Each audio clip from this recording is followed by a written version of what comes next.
OLA में शिशु मंदिर में बच्चों ने खेली होली। पूरा मामला उत्तर प्रदेश के बरेली जनपद का है, जहां पर स्थानीय सरस्वती शिशु मंदिर में बच्चों ने होली उत्सव मनाया। प्रधानाचार्य दयाशंकर शर्मा के निर्देशन में विद्यालय के बच्चों और स्टाफ ने बड़े हर्ष और उल्लास के साथ होली उत्सव का पर्व मनाया। विद्यालय के आचार्य संजीव कांत ने 15 सत्र में बच्चों को होली पर्व के विषय में जानकारी दी और रंग लगाते समय किन किन बातों को ध्यान में रखना चाहिए इसके बारे में जानकारी दी। अंत में विद्यालय के प्रधानाचार्य ने मुख्य वक्ता का आभार व्यक्त किया और बच्चों और स्टाफ के लिए होलिका उत्सव पर्व की शुभकामना दी। सभी बच्चों और स्टाफ ने अंतिम पेपर के पश्चात होली उत्सव के अवसर पर एक दूसरे गुलाल का रंग लगाकर होली उत्सव की शुभकामना दी। कक्षा चतुर्थ के छात्र छात्राओं ने पंचम के छात्र छात्राओं को होली उत्सव के अवसर पर एक दूसरे गुलाल का रंग लगाकर होली की शुभकामना दी और अगली कक्षा में जाने के लिए बधाई दी। इस अवसर पर नन्हेलाल गंगवा, राजीव सक्सेना, हरिशंकर, अमित कुमार सिंह, शैलेंद्र सिंह, विपुल कुमार, वीरेंद्र पाल सिंह, धर्मेंद्र कुमार शर्मा, रामप्रकाश, रीता सिंह, नीतू सिंह, सप्रा शर्मा आदि लोग उपस्थित रहे। सच से कनेक्शन के लिए औला से नगेंद्र सक्सेना की रिपोर्ट। जब कोटेदार की हो मनमानी तो कैसे सुधरेगी राशन की परेशानी। जी हाँ, पूरा मामला उत्तर प्रदेश के बरेली जनपद के है, जहां पर औला क्षेत्र में सप्लाई इंस्पेक्टर की लापरवाही से लगातार राशन की समस्याएं बढ़ती जा रही हैं, जिसमें शिकायत करते करते परेशान हो जाते हैं, मगर उनकी कोई सुनवाई नहीं होती। ऐसा लगता है जैसे कि शिकायतों को रद्दी की टोकरी में डाल दिया जाता है। ताजा मामला में औला क्षेत्र से कुछ शिकायतें सामने आई, जिनमें उप जिलाधिकारी औला से शिकायत करते हुए ग्राम बलई के लड्डू देवी ने बताया कि जब वह राशन लेने गए तो राशन कोटेदार ने उसके बाद भतीजे के साथ मारपीट की और राशन देने से इनकार कर दिया। पुलिस से शिकायत करने पर SC/ST का झूठा मुकदमा लिखाने की धमकी दी। वहीं उसने आरोप लगाया कि कोटेदार ने ऊपर शिकायत करने पर जान से मारने की धमकी दी है। महिला ने बताया कि वह राशन कम तौल कर देता है, मना करने पर लड़ाई झगड़ा करता है। वहीं दूसरी शिकायत में आंवला के ग्राम दिगोई के रहने वाले रामपाल सिंह ने बताया कि उनके पास अंत्योदय कार्ड है, मगर उन्हें 35 किलो राशन की जगह कम राशन मिलता है। उनके द्वारा शिकायत करने पर धमकी दी जाती है कि कहीं भी जाकर शिकायत करो, हम इतना ही राशन देंगे। अब सवाल उठता है कि आखिर राशन कोटेदार सरकार की योजना पर किसके सह पर पलिता लगा रहे हैं। अब ये देखना है कि उप जिलाधिकारी आंवला इन पर क्या कार्रवाई करते हैं। सच से कनेक्शन के लिए आंवला से नगेंद्र सक्सेना की रिपोर्ट। आंवला विधानसभा क्षेत्र में समाजवादी पार्टी में बड़ा फेरबदल। पूरा मामला उत्तर प्रदेश के बरेली जनपद के आंवला के, जहां पर बरेली क्षेत्र के आंवला लोकसभा सीट काफी दिलचस्प बनी हुई है। यहाँ पर कब क्या हो जाए ये पार्टी के पदाधिकारियों को भी नहीं पता। मालूम है कि बीते कुछ समय समाजवादी पार्टी में आंवला क्षेत्र में अंतर्कलह देखने को मिल रही है। कुछ समय पहले समाजवादी पार्टी के कार्यक्रम में जिलाध्यक्ष मान एक अन्य पदाधिकारी के बीच मारपीट की खबरें सामने आई। उसका नगर पालिका अध्यक्ष ने इस्तीफा देकर बहुजन समाज पार्टी की सदस्यता ग्रहण कर ली और आंवला लोकसभा से प्रत्याशी घोषित कर दी गई। वहीं नगर के क्षेत्रीय पदाधिकारी ने प्रेस कॉन्फ्रेंस कर जिलाध्यक्ष शिवचरण कश्यप पर आरोप लगाए थे। समाजवादी पार्टी के कुछ कार्यकर्ताओं ने पार्टी छोड़ने का ऐलान भी कर दिया था। प्रेस कॉन्फ्रेंस के दौरान जिलाध्यक्ष के अभद्र व्यवहार को लेकर नाराजगी व्यक्त की गई थी और राष्ट्रीय अध्यक्ष अखिलेश यादव से जिलाध्यक्ष को बदलने की मांग की गई, लेकिन वर्तमान में जिलाध्यक्ष को तो परिवर्तन नहीं किए गए। समाजवादी पार्टी ने बड़ा फेरबदल करते हुए आंवला विधानसभा अध्यक्ष डॉक्टर इंद्रपाल सिंह यादव को ही हटा दिया। क्या समाजवादी पार्टी इस बार आंवला लोकसभा सीट से कोई बड़ा प्रयोग करने की योजना बना रही है? आखिर अचानक लोकसभा चुनाव के पहले इतनी बड़ी संख्या में समाजवादी पार्टी के कार्यकर्ताओं का पार्टी छोड़कर जाना और दूसरी पार्टी का ज्वाइन करना और अपने ही पदाधिकारी को हटाना, यह किसी को हजम नहीं हो रहा है। आपको बता दें कि डॉक्टर इंद्रपाल सिंह यादव 2007 से समाजवादी पार्टी से जुड़े। पहली बार पार्टी ने उन्हें लोहिया बहानी का जिला सचिव बनाया। उसके बाद उनकी मेहनत को देखते हुए अन्य पदों पर प्रोन्नत किए गए। इसी बीच वह 2010 के जिला पंचायत सदस्य चुने गए। अचानक से इतने बड़े कार्यकर्ता को पार्टी से एकदम हटा देना लोगों को हजम नहीं हो रहा है। खैर, जो भी अब देखना है कि आगे पार्टी का क्या निर्णय रहता है। वहीं डॉक्टर इंद्रपाल सिंह यादव से बात करने की कोशिश की गई तो उन्होंने संक्षेप में कहा कि पार्टी का जो भी निर्णय है वह उसका आदर करते हैं। वह आजीवन समाजवादी पार्टी के रहेंगे। उन्हें पार्टी के किसी भी निर्णय पर कोई भी संदेह नहीं है। इसके अलावा समाजवादी पार्टी के अन्य शीर्ष नेतृत्व से बात करने की कोशिश की गई तो कुछ के फोन स्विच ऑफ और कुछ ने फोन नहीं उठाया। सच से कनेक्शन के लिए आंवला से नगेंद्र सक्सेना की रिपोर्ट। संचार रोगों की रोकथाम हेतु SDM आंवला की बैठक। पूरा मामला उत्तर प्रदेश के बरेली जनपद के आंवला के, जहां उप जिलाधिकारी आंवला एन राम की अध्यक्षता में एक आवश्यक बैठक का आयोजन किया गया, जिसमें संचार रोग की रोकथाम हेतु चर्चा की। सभी को आवश्यक दिशा निर्देश दिए गए। मीटिंग में कहा गया कि संचार रोगों को पहले से रोकने के लिए हर संभव प्रयास किए जाएंगे, जिनमें सभी विभागों को उनके हिसाब से जिम्मेदारी सौंप दी गई है। यह अभियान 1 अप्रैल से 30 अप्रैल तक चलाया जा रहा है। विभिन्न विभागों द्वारा कराए जाने वाले कार्यों से अवगत कराया गया। इसमें स्वास्थ्य विभाग संचार रोग अभियान में वेक्टर जनित रोग मलेरिया फाइलेरिया की रोकथाम हेतु आशा कार्यकर्ताओं के साथ गृह दस्तक अभियान चलाया जाएगा। साथ ही रोगी व्यक्तियों व लक्षण प्राप्त व्यक्तियों की सूची तैयार की जाएगी। शिक्षा विभाग के द्वारा विद्यालय में जल भराव व मच्छरों की रोकथाम हेतु जागरूकता करने तथा हीट वेव से बचाव हेतु पोस्टर प्रतियोगिता, रैली आदि का आयोजन किया जाना है। आंगनबाड़ी कार्यकर्तियों के द्वारा कुपोषण बच्चों की पहचान व वेक्टर जनित रोगों की जागरूकता हेतु आशा कार्यकर्तियों द्वारा गृह भ्रमण में सहयोग किया जाना है। कृषि विभाग के द्वारा चूहर चुचुंदर से होने वाले स्क्रब टाइफस रोग के प्रति जागरूकता करना व विकिरणित पौधे लगाना है। पंचायत विभाग के द्वारा गांव में नालियों की सफाई के झाड़ी कटान, जलभराव की समस्या के निस्तारण व स्वच्छ पेयजल आदि की व्यवस्था करना है। नगर परिषद के द्वारा नगरीय क्षेत्र में नाली सफाई, जलभराव का निस्तारण, एंटी लार्वा फॉगिंग, स्वच्छ पेयजल आदि की व्यवस्था करना है। इस मीटिंग में doctor Naresh Chandra Sharma, doctor Sushil Kumar Gupta, doctor इंतजार हुसैन, डॉक्टर जितेंद्र, अजय कुमार, विनोद पटेल, रामाशीष सिंह, राकेश कुमार बर्मन, राधिका देवी समेत अन्य लोग मौजूद रहे। सच से कनेक्शन के लिए आंवला से नगेंद्र सक्सेना की रिपोर्ट। आंवला में जमीनी विवाद में मारपीट, 3 के खिलाफ मुकदमा दर्ज। पूरा मामला उत्तर प्रदेश के बरेली जनपद के आंवला का, जहां पर बरेली आंवला क्षेत्र ग्राम पनबड़िया के सिद्ध फार्म पर रहने वाले सेंसर पाल सिंह ने थाना आंवला में शिकायत करते हुए बताया कि कल शाम 4:30 बजे के आसपास उसके पिता श्याम सिंह तथा पत्नी विमल गेहूं के खेतों पर आवारा पशु को मारने जा रहे थे। तभी लक्ष्मण प्रसाद फौजी और उनके पुत्र विश्वास और विवेक आदि लोग गाली गलौज करने लगे। इसके अलावा उसने आरोप लगाया कि जिस स्थान पर लक्ष्मण प्रसाद लोधी निर्माण कार्य कर रहे हैं उस भूमि पर आंवला के न्यायालय के द्वारा स्टे दिया हुआ है। सेंसर पाल सिंह के पिता ने उसे रोकने को कहा तो लक्ष्मण प्रसाद लोधी और उनके दोनों बेटे लाठी डंडे लेकर गाली गलौज करते हुए मारपीट करने लगे। आरोप लगाया कि लक्ष्मण प्रसाद लोधी ने खुद को नेता बताते धमकियां दी हैं। सेंसर पाल सिंह की शिकायत पर आंवला पुलिस ने लक्ष्मण प्रसाद लोधी, विश्वास और विवेक के खिलाफ मुकदमा दर्ज कर लिया है।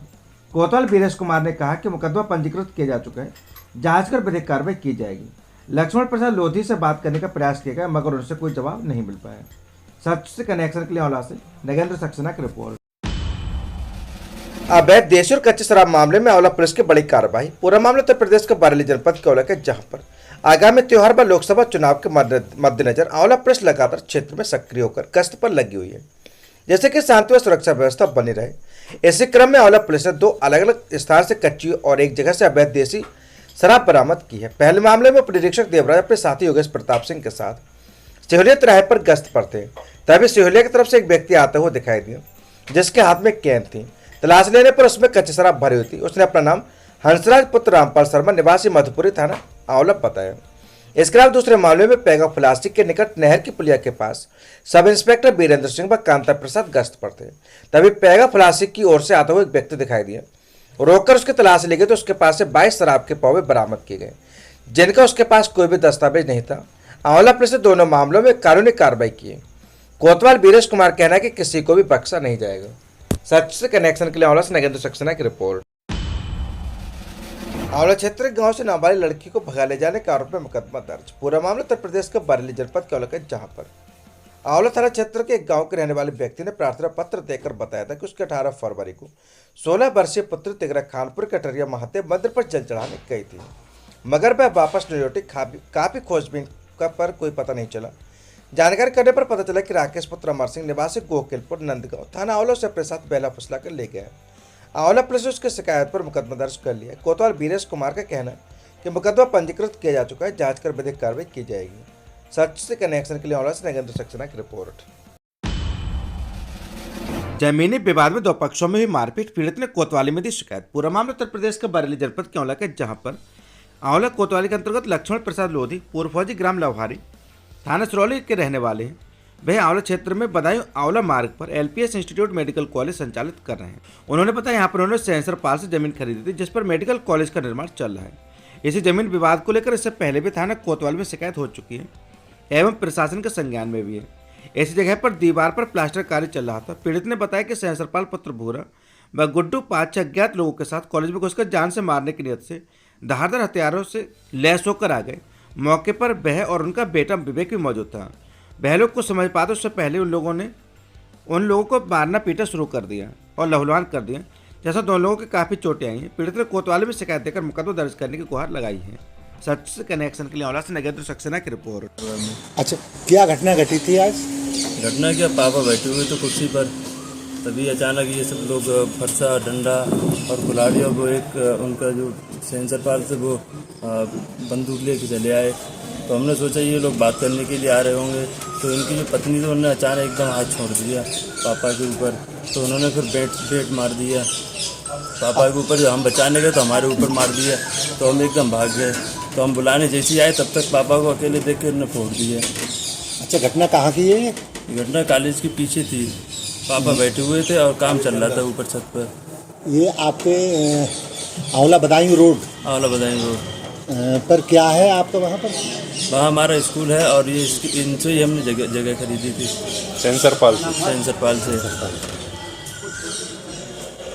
जगह के विवाद में इन्होंने फिर हमला कर दिया। हमला हम पे कर दिया था। हम लोग सब बैठे हुए थे, पापा बैठे हुए थे, हम लोग हमें बाद में करीब कितने लोग थे वो हमलावर जो आपके पास आए थे? उन पर लगभग 7-8 लोग थे। तो पूरा असला पूरे सब चीज़ साथ में लेके आए थे, उन्होंने मारने के हिसाब से आए थे वो लोग।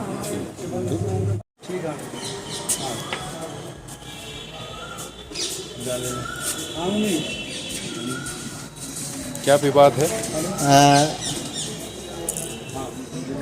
आज क्या विवाद हो गया जो कि आपको यहाँ तक आना पड़ा? कुछ एक्चुअली कुछ समय पूर्व हमने जाट से ज़मीन खरीदी थी और वो बिल्डिंग बन भी गई थी, एक रास्ता थी जिसको वो अवैध बता रहे थे, जिस पर उस पर स्टे भी हो गया था। वो रास्ता हमने छोड़ रखी थी, उस पर कोई कार्य नहीं हो रहा था। उसके बाद में पुरानी बिल्डिंग बनी हुई थी, उस पर प्लास्टर का काम चल रहा था। कुछ दिन पहले आके इन्होंने शिकायत की इंस्पेक्टर साहब के पास में कि साहब ये स्टे की जगह पे बना रहे हैं। तो हमने इंस्पेक्टर साहब को अपने पूरे कागज़ बताए। हमने कहा स्टे वाली कोई जगह नहीं है, स्टे वाली 16 फीट रास्ता है जो कि छूटी हुई है, मौके पर भी देख सकते हो। परंतु इंस्पेक्टर साहब ने 4 दिन का समय दिया था कि आप जो है 4 दिन तक उसे मत बनाओ। ये उन्होंने आश्वासन दिया कि हम नब्बा लेते हैं। तो हमने कहा ठीक है, आप नब्बा लीजिए, 4 दिन के बाद हम अपना काम शुरू कर लेते, क्योंकि हमारी पाड़ लगी हुई थी। तो अब 4 दिन बीत गए, इंस्पेक्टर साहब ने कहा था कि आप अपनी बना लो। हम उसको जो है प्लास्टर कराना शुरू कर दिया था। अब प्लास्टर कर रहे थे, हम लोग कुर्सी डाले बैठे हुए थे, ये लोग आए थे। तो उन्होंने कहा कि वो तुम क्यों प्लास्टर करा रहे हो? तो हमने कहा कि भाई समय अब निकल गई, 4 दिन का समय दिया था इंस्पेक्टर साहब ने, अब आप नब्बा नहीं सके। अब हम अपनी पुरानी बिल्डिंग जो है हमारी बनी हुई है, जिसका मतलब जो हमारी पहाड़ भी लगी हुई है किराए की, उसकी रोज़ 1,500-2,000 रुपये जा रहे हैं। तो हम अपना प्लास्टर करा लेते हैं, बाकी स्टे की जगह वो छूटी हुई है। इसी बात को लेकर गाली वाली देने लगे, हमने मना किया। तो ये और इनके लड़के 10-12 लोग थे, हमें आवाज़ नहीं था कि इस तरीके से ये मतलब धारदार हथियार भी थे इनके पास कि छोड़ देंगे, हमें संभल पाते। उससे पहले ही इन्होंने अपने लाठी डंडे छोड़ दिए। हम उसमें हमारा बेटा ही बैठा हुआ था, दोनों को उन्होंने मारना शुरू कर दिया। हम गिर गए, हम संभल पाते उससे पहले कि जो है इन्होंने हमारी काफ़ी डंडे से पिटाई कर दी। फिर पास पड़ोस से लोग चिल्लाए आए, तब ये लोग भागे वहाँ से। अच्छा, क्या नाम है उन लोगों का? सेंसरपाल नाम है और उनके बेटे हैं भूरा सनाब सेंसरपाल और गुड्डू सनाब सेंसरपाल, और उसकी पत्नी थी बिमला, वो भी हाथ में उसके दंड एक सरिया थी, उसने भी। घटना करीब कितने बजे की है? घटना ये करीब 4:30 बजे की थी। भारतीय किसान यूनियन शंकर गुट ने सौंपा ज्ञापन। पूरा मामला उत्तर प्रदेश के बरेली जनपद के औला का, जहां पर तहसील औला में भारतीय किसान यूनियन शंकर गुट के जिला अध्यक्ष प्रताप सिंह ने एसडीएम औला को अपने समर्थकों के साथ एक ज्ञापन सौंपा है। उन्होंने बताया कि पशुधन मंत्री धर्मपाल सिंह को गलत सूचना देकर पैड लिखवाकर नगरपालिका औला को गुमराह कर 6 परिवारों के मात्र एक रास्ते को न बनने दिए जाने से उनके हक का हनन हो रहा है। इसके बाद भारतीय किसान यूनियन उठाकर पीड़ित के साथ है और उसके दस्तावेज संलग्न कर ज्ञापन द्वारा पशुधन मंत्री को अवगत कराया जा रहा है कि उन्होंने कहा कि आपको अभी सभी एक समान है और आप हमेशा न्याय के साथ रहते हैं, इसलिए उम्मीद है कि अधिकारियों को निर्देशित कर पीड़ित के साथ न्याय किया जाए। सच से कनेक्शन के लिए औला से नगेंद्र सक्सेना की रिपोर्ट। संकुल मीटिंग में निपुण लक्ष्य ऐप पर हुई चर्चा। पूरा मामला उत्तर प्रदेश के बरेली जनपद के देवरिया क्षेत्र का, जहां पर ब्लॉक दमखोदा की न्याय पंचायत जोखनपुर की संकुल मीटिंग प्राथमिक विद्यालय सिंधौरा में संपन्न हुई। इसमें निपुण लक्ष्य को हासिल करने पर चर्चा हुई। संकुल लीडर दशरथ सिंह गंगवार के निर्देशानुसार हुई मीटिंग में वार्षिक परीक्षा और निपुण भारत अभियान को सफल बनाने पर चर्चा हुई। इसमें मौजूद अध्यापकों ने अपने अपने विचार रखे। संकुल लीडर दशरथ सिंह गंगवार ने सभी अध्यापकों से विभागीय कार्य को प्राथमिकता से पूरा करने को कहा। इस दौरान प्राथमिक शिक्षक संघ के जिला संगठन मंत्री चंद्रसेन दिवाकर, शिव सिंह, उषा गंगवार, हरीश गंगवार, बीरबत्ती, हीराकली, देवेश गंगवार, आशिका सचान, गुलिस्ता आदि मौजूद रहे। सच से कनेक्शन के लिए ब्यूरो रिपोर्ट हरीश गंगवार, देवरनिया। बुजुर्ग दंपत्ति को जान से मारने की कोशिश, धारदार हथियार से किया हमला। जाने पूरा मामला तो बता दें, उत्तर प्रदेश के बरेली जनपद क्षेत्र में भमोरा में देर रात बुजुर्ग दंपत्ति को जान से मारने की कोशिश की गई। धारदार हथियार से हमला कर बेहद गंभीर रूप से घायल कर दिए गए। सूचना पर पहुंची पुलिस ने घायलों को अस्पताल में भर्ती कराए। पुलिस हमलावरों की तलाश में जुटी हुई है। चचेरी भाई की सूचना पर पहुंची पुलिस कराया अस्पताल में भर्ती। भमोरा के बाबूनगला निवासी बुजुर्ग दंपत्ति भोजराज मौर्य और चंद्रकली गुरुवार देर रात अपने घर में सो रहे थे। अचानक किसी ने धारदार हथियार से हमला कर दोनों को नींद में जान से मारने की कोशिश की। दोनों बेहद गंभीर रूप से घायल हो गए। देर रात भोजराज मौर्य के चचेरे भाई की सूचना पर थाना पुलिस मौके पर पहुंची। दोनों को शहर के अस्पताल में भर्ती कराया, जहां दोनों की हालत डॉक्टरों ने गंभीर बताई है। हमलावर को तलाश कर रही पुलिस। वारदात के समय दंपत्ति घर में अकेले थे, उनके बच्चे घर पर नहीं थे। जानकारी के मुताबिक वारदात होते किसी ने नहीं देखी। रिश्तेदार से लेकर गांव के लोगों को किसी पर शक नहीं है। बताया यह भी जा रहा है कि दंपत्ति के गांव में किसी से कोई रंजिश नहीं है। भमोरा थाना प्रभारी डॉक्टर ईशान सोनी ने बताया कि घटना की जांच की जा रही है। हमला किया तो जरूर कोई विवाद रहा होगा। हमलावर पहुंचने का प्रयास किया जा रहा है, जल्द उसे गिरफ्तार किया जाएगा। सच से कनेक्शन के लिए ब्यूरो रिपोर्ट हरीश गंगवार, देवरनिया। आयोग के आदेश बेअसर, तहसीलदार ने एबीएस और लेखपाल के खिलाफ दर्ज कराया मुकदमा। जाने मामला। पूरा मामला उत्तर प्रदेश के बरेली का, जहां पर मीरगंज में तैनात एबीएस से अमन गुप्ता और लेखपाल अनिल कुमार ने चुनाव आयोग और डीएम रविंद्र कुमार के आदेशों को हवा में उड़ा दिया। 7 मई को मीरगंज में मतदान है, लेकिन मीरगंज के राजेंद्र प्रसाद इंटर कॉलेज पर मतदाताओं के लिए कोई भी सूचना अंकित नहीं की गई है। इसकी वजह से मतदाताओं को काफी असुविधा होगी। एसडीएम ने निरीक्षण के दौरान बड़ी लापरवाही पकड़ी। इसके बाद एसडीएम के आदेश पर तहसीलदार आशीष कुमार सिंह ने लेखपाल और एबीएस के खिलाफ लोक प्रतिनिधित्व अधिनियम की धारा में मुकदमा दर्ज कराया। प्रशासन ने बनाया मतदान केंद्र, अभी तक नहीं दिखी कोई सूचना। लोकसभा चुनाव में बरेली के मीरगंज विधानसभा में 7 मई को मतदान है। इसके लिए मतदान केंद्रों और मतदेय स्थलों को चिन्हित कर उन पर लिखा जा रहा है। इसकी सूचना मतदाताओं को भेजी जा रही है, जिससे वह मतदान के दिन वहां पहुंचकर अपना वोट डाल सकें। चुनाव आयोग के आदेश के क्रम में डीएम ने सभी को कड़े आदेश दिए हैं। 9 मार्च 2024 को एबीएस से मीरगंज और सभी लेखपालों को निर्देशित भी किया गया था। इसके बावजूद अभी तक मीरगंज के राजेंद्र प्रसाद इंटर कॉलेज मतदेय स्थल के बाहर कोई सूचना नहीं लिखी गई। बूथ पर नहीं थी मतदाताओं के लिए न्यूनतम सुविधाएं। इसी के साथ कुछ बूथ में एएमएफ मतदाता केंद्र पर न्यूनतम सुविधा संबंधी अन्य कोई व्यवस्थाओं में कई कमियां थी। ऐसे में बार बार निर्देश दिए जाने के बावजूद लापरवाही होने पर एबीएस से मीरगंज अमन गुप्ता और लेखपाल अनिल कुमार के खिलाफ लोक प्रतिनिधित्व अधिनियम की धारा 134 में मुकदमा दर्ज किया गया। एबीएस से अमन गुप्ता ने बताया कि मेरा ट्रांसफर बुलंदशहर हो गया। 11 मार्च को तौसीफ अहमद को चार्ज देकर रिलीव हो गया। इसके बाद राजेश कुमार को तैनाती दी गई। डीएम का आदेश मुझे नहीं मिला। मेरे स्तर से कोई लापरवाही नहीं हुई है। वर्तमान एबीएस की जिम्मेदारी है। लेखपाल अनिल कुमार ने बताया कि मेरे द्वारा मतदान संबंधी सूचनाएं राजेंद्र प्रसाद इंटर कॉलेज के मेन गेट से लेकर अंदर कई जगह अंकित कराई गई हैं। फोटोग्राफ तहसील ग्रुप पर भेज देते हैं। एफआईआर क्यों हुई जानकारी नहीं है। सच से कनेक्शन के लिए ब्यूरो रिपोर्ट हरीश गंगवार, देवरनिया। पूर्व जिलाध्यक्ष और विधानसभा के प्रत्याशी बसपा से निष्कासित, जिलाध्यक्ष की कार्रवाई से पार्टी में खलबली। बरेली आंवला चेयरमैन आबिद के बसपा ज्वाइन करने के बाद कई अन्य लोगों ने भी पार्टी का दामन थामा है। वहीं बसपा पार्टी के अंदर अनुशासन, पार्टी विरोधी गतिविधियों को लेकर खासी अलर्ट है। बसपा जिलाध्यक्ष राजीव कुमार सिंह ने पार्टी के पूर्व जिलाध्यक्ष राजेश सागर और फरीदपुर से विधानसभा चुनाव लड़ चुके शालिनी सिंह को बसपा से बाहर का रास्ता दिखा दिया है। जिलाध्यक्ष की चेतावनी के बाद भी नहीं सुधरी नेताओं की कार्यशैली। आपको बता दें कि बसपा जिलाध्यक्ष राजीव कुमार सिंह ने बताया कि बहुजन समाज पार्टी के पूर्व प्रत्याशी शालिनी सिंह ने 122 फरीदपुर विधानसभा से चुनाव लड़ा था। वहीं दूसरी तरफ बसपा से पूर्व जिलाध्यक्ष और पूर्व मंडल प्रभारी राजेश सागर थे। दोनों को पार्टी में अनुशासनहीनता अपनाने और पार्टी विरोधी गतिविधियों में लिप्त होने की रिपोर्ट दी गई थी। विभिन्न सूत्रों से छानबीन करने के बाद दोनों को बसपा से निष्कासित कर दिए गए। जिलाध्यक्ष ने बताया कि दोनों को पार्टी विरोधी गतिविधियों के बारे में कई बार चेतावनी दी जा चुकी है, लेकिन इसके बावजूद भी उनकी कार्यशैली में कोई सुधार नहीं आया। चुनाव से पहले दोनों नेताओं के निष्कासन से हड़कंप। लोकसभा चुनाव से ठीक पहले बसपा के 2 बड़े पदाधिकारी रह चुके नेताओं के निष्कासन से खलबली मच गई। जिलाध्यक्ष का पत्र जैसे पार्टी के नेताओं व कार्यकर्ताओं तक पहुंचा, इसकी चर्चा शुरू हो गई। बसपा जिलाध्यक्ष ने बताया कि पार्टी में अनुशासित और कैडर वाले कार्यकर्ता पार्टी में पूरी निष्ठा के साथ काम कर रहे हैं। भीतरघात करने वालों और पार्टी विरोधी गतिविधियों में शामिल नेताओं और कार्यकर्ताओं के बसपा में कोई जगह नहीं है। सच से कनेक्शन के लिए आंवला से ब्यूरो रिपोर्ट हरीश गंगवार। बरेली क्षेत्र में महाप्रबंधक पूर्वोत्तर रेलवे सौम्या माथुर ने अपने इज्जतनगर मंडल दौरे के दौरान रेलवे सुरक्षा बल रिजर्व लाइन में नवनिर्मित 48 बिस्तरों के बैरक का उद्घाटन फीता काटकर किया। उन्होंने फलक का अनावरण वयोवृद्ध हेड कांस्टेबल महेंद्र यादव मंडल रिजर्व के हाथों कराया। बैरक में रेलवे सुरक्षा बल जवानों को उपलब्ध कराई जा रही गुणवत्तापूर्ण सुख सुविधाओं के निमित्त महाप्रबंधक ने 20,000 रुपये के पुरस्कार की घोषणा की। इस अवसर पर महाप्रबंधक पूर्वोत्तर रेलवे सौम्या माथुर, मंडल रेल प्रबंधक रेखा यादव, अपर मंडल रेल प्रबंधक राजीव अग्रवाल सहित मंडल के शाखा अधिकारियों ने बैरक परिसर में वृक्षारोपण भी किया। मंडल रेलवे चिकित्सालय इज्जत नगर में महाप्रबंधक सौम्या माथुर ने नवीनीकृत पैथोलॉजी लैब का उद्घाटन, फलक का अनावरण एवं फीता काटकर किया। महाप्रबंधक ने अत्याधुनिक सुविधाओं एवं उपकरणों से युक्त नवीनीकृत पैथोलॉजी लैब का निरीक्षण कर चिकित्सालय में प्रदान की जा रही चिकित्सकीय सुविधाओं की जानकारी प्राप्त की। उन्होंने आधुनिक सुविधाओं एवं उपकरणों से युक्त नवीनीकृत fully automatic biochemistry analyser machine को पैथोलॉजी लैब में सम्मिलित कर उत्कृष्ट कार्य की सराहना करते हुए 15,000 रुपये के पुरस्कार की घोषणा की।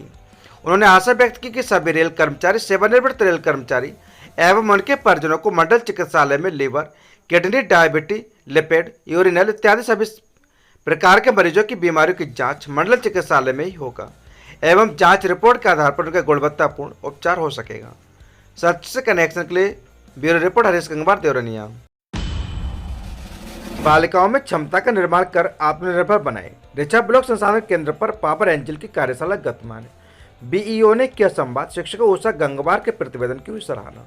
पूरा मामला उत्तर प्रदेश के बरेली जनपद के देवरनिया क्षेत्र का, जहां पर स्पेशल प्रोजेक्ट फॉर इक्विटी के अंतर्गत बालिकाओं में क्षमता संवर्धन के लिए ब्लॉक दमखोदा रिछा के जूनियर और कंपोजिट विद्यालयों से एक शिक्षक की 3 दिवसीय अभिमुखीकरण कार्यशाला में बालिकाओं के आत्मसम्मान पर चर्चा की गई।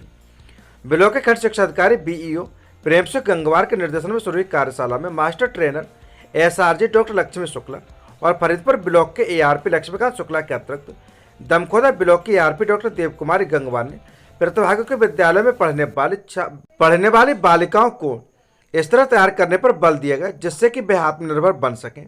आत्मसम्मान की कमी के कारण हादसे होते हैं, पौष्टिक भोजन करने पर भी चर्चा की गई। कार्यशाला में कंपोजिट विद्यालय बहरपुरा की सहायक अध्यापिका उषा गंगवार ने बीईओ प्रेमसिंह गंगवार के साथ कार्यशाला का प्रतिवेदन किया, जिसे बहुत सराहा गया। इसके अलावा एसआरजी डॉक्टर लक्ष्मी शुक्ला ने उषा गंगवार के प्रतिवेदन और कार्यशाला की चर्चा में वक्तव्य देने को प्रशंसा की। बीईओ प्रेमसिंह गंगवार ने भी कार्यशाला में मौजूद शिक्षकों और शिक्षिकाओं से संवाद कर इसे अपने विद्यालयों में उतारने पर बल दिया और कहा कि यह कार्यशाला मील का पत्थर साबित होगा। उन्होंने कार्यशाला की व्यवस्थापन लेखाकार इमरान की सराहना की। इस दौरान एआरपी डॉक्टर देवकुमारी गंगवार के अलावा शिक्षक उषा गंगवार, दिव्या गंगवार, रोनिका एंडोज, नौसीन शबनम, अनमोल शर्मा और लेखाकार इमरान, अनुज गंगवार, सुधीर राजपूत आदि लोग मौजूद रहे। सच से कनेक्शन के लिए bureau report Harish Gangwar, Deoraniya. SDM पर कोतवाल ने किया मतदान केंद्रों का निरीक्षण। देवरनिया में 3162 पर हुई मुचलका पाबंदी की कार्रवाई। पूरा मामला उत्तर प्रदेश का बरेली जनपद के देवरनिया क्षेत्र का, जहां पर थाना देवरनिया क्षेत्र के लोकसभा चुनाव के पहले चरण में 19 अप्रैल और तीसरे चरण में 7 मई को होगा। इसी को लेकर अफसर और पुलिस ने मतदान केंद्रों का निरीक्षण किया। शुक्रवार को एसडीएम बहेड़ी अजय उपाध्याय और इंस्पेक्टर देवेंद्र सिंह धामा ने रिछा, देवरनिया, दमखोदा, बकैनिया, स्वाले के मतदान केंद्रों का निरीक्षण किया। इस दौरान ग्रामीणों से संवाद कर आपसी भाईचारे से मतदान के पर्व में हिस्सा लेने की अपील की। इधर पुलिस ने निरोधात्मक कार्रवाई करना शुरू कर दिया है। इंस्पेक्टर देवेंद्र सिंह धामा के अनुसार 3162 लोगों पर मुचलका पाबंद, आधा दर्जन जिला बदर, 65 पर 110 जी की कार्रवाई की गई है। इसके अलावा 11 मतदान केंद्र और 29 बूथ एक्टिकल की श्रेणी में रखे गए हैं। सच से कनेक्शन के लिए देवरनिया से हरीश गंगवार की रिपोर्ट। शराब घोटाला करने वालों को समर्थन करने वाले गुनहगार सुन्नी बरेलवी मसलक के धर्मगुरु बोले। पूरा मामला उत्तर प्रदेश के बरेली का, जहां पर ऑल इंडिया मुस्लिम जमात के राष्ट्रीय अध्यक्ष मौलाना मुफ्ती साहबुद्दीन रजवी बरेलवी ने कहा कि दिल्ली के मुख्यमंत्री अरविंद केजरीवाल को शराब घोटाले में गिरफ्तार किया गया। उनके समर्थन में दिल्ली समेत कुछ जगहों पर धरना प्रदर्शन शुरू हो गए हैं। धरना प्रदर्शन में टोपी लगाकर मुसलमान भी भाग ले रहे हैं। उन्होंने कहा कि समर्थन करने वाले गुनहगार हैं। मुसलमानों को इस तरह के धरना प्रदर्शन में भाग न लेना और दूरी बनाकर रखने की अपील की है। धरना प्रदर्शन से दूर रहने की अपील। मौलाना साहबुद्दीन रजवी ने कहा कि इस्लाम मजहब ने शराब को नाजायज करार दिया है। इस्लाम ने अपने अनुयायियों को शराब को पीने, सेवन करने, लेन देन, खरीद फरोख्त, हर तरह के इस्तेमाल से बड़ी सख्ती के साथ रोका है। मौलाना ने कहा कि अगर कोई मुसलमान अरविंद केजरीवाल के समर्थन में हो रहे धरना और प्रदर्शन में शरीक होता है तो वो नाजायज कार्य को बढ़ावा देने वाले में शामिल समझा जाएगा। जो मुसलमान भाग लेगा वो शरीयत की नज़र में मुजरिम और गुनहगार होगा, इसलिए धरना प्रदर्शन से दूर रहें। धरना प्रदर्शन को बताया राजनीतिक। मौलाना ने कहा कि रमजान का मुकद्दस महीना चल रहा है, इस महीने को खुदा ने अपना महीना कहा है, यह महीना खुदा की इबादत के लिए, इस महीने में की गई इबादत का डबल सवाब मिलता है, इसलिए किसी तरह के धरना प्रदर्शन से दूरी बनाकर खुदा की इबादत में लगे रहूं, पाबंदी के साथ रोजा और नमाज अदा करें, अपने परिवार पर ध्यान दें। ये धरना प्रदर्शन केवल राजनीतिक होते हैं, इससे मुसलमानों को कोई लाभ नहीं मिलने वाला। सच से कनेक्शन के लिए बरेली से हरीश गंगवार की रिपोर्ट। उत्तर प्रदेश के बरेली जनपद के नगर बिसारतगंज के बहुचर्चित विजय साहू हत्याकांड के मुख्य आरोपी मीत गोस्वामी को बिसारतगंज पुलिस ने न्यायालय से रिमांड लेने पर आरोपी मीत की निशानदेही पर हत्या में प्रयुक्त चाकू बरामद कर लिया है। आपको बता दें कि बरेली क्षेत्र में बिसारतगंज क्षेत्र में शुक्रवार को थाना पुलिस ने हत्या के मामले में मीत के विरुद्ध मुकदमा पंजीकृत किया था, जहां से मीत को वापस जेल भेज दिया गया। बता दें कि 10 मार्च की रात 500 रुपए के लेन देन को लेकर हुई मामूली विवाद में नगर के लोहिया नगर निवासी मीत गोस्वामी व अरुण गोस्वामी ने इसी मोहल्ले के रहने वाले 11वीं के छात्र विजय साहू के चाकू से गोदकर हत्या कर दी थी। मृतक के भाई अजय साहू ने मीत व अरुण के विरुद्ध हत्या की नामजद प्राथमिकी दर्ज कराई। आरोपी अरुण को पुलिस ने गिरफ्तार कर जेल भेज दिया था, जबकि मीत गोस्वामी ने मुख्य न्यायिक मजिस्ट्रेट न्यायालय में आत्मसमर्पण कर दिया था। सच से कनेक्शन के लिए हरीश गंगवार की रिपोर्ट।